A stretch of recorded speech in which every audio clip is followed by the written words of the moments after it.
Yon.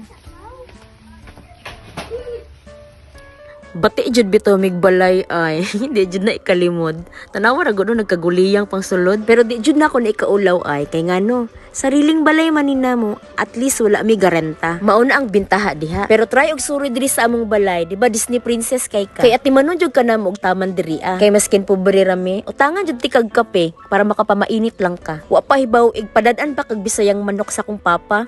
Sa pagkakaroon maulaw pa jud kumudawat og bisita sa among panimalay. Kay among payag gamay na lag kulang muyaka na. Maunang ginahinay-hinay na magpaayo among balay para sa sunod na higayon, puhon-puhon, nindot na siya tan-aw. Sorry diri puhon madam ha, kung mahuman na ni among balay. I-update lang ti ka diri sa social media. Dako kami matipid sa labor ani kay ang mga nagtrabaho, ako ra pug mga pag-umangkon, akong kuya nga gwapo, aw ug akong papa nga mistiso. Ikaluoy sa akong papa in town, oy. Maunang dako kay magpasalamat sa inyo ha guys sa padayon nga suportan niyo sa amua. Tungod sa pag-watch ninyo sa among video, tungod sa pag-share ninyo, pag-comment, nga mao ang hinungdan nga nung nidako among views ug nidaghan ang among followers. Goal na ko this year mahuman jud ning balay. Kay gusto na ko mahilo na akong ginikanan bago man lang ko mag-settle down. Uy, huy, murag mag-settle down. Sige lang, i-update na mo diri permi ang progress sa among balay. As of now, mao pa ni ang nahuman. Pader pa sa akong kwarto. Salamat sa inyong suporta namo ni Yona.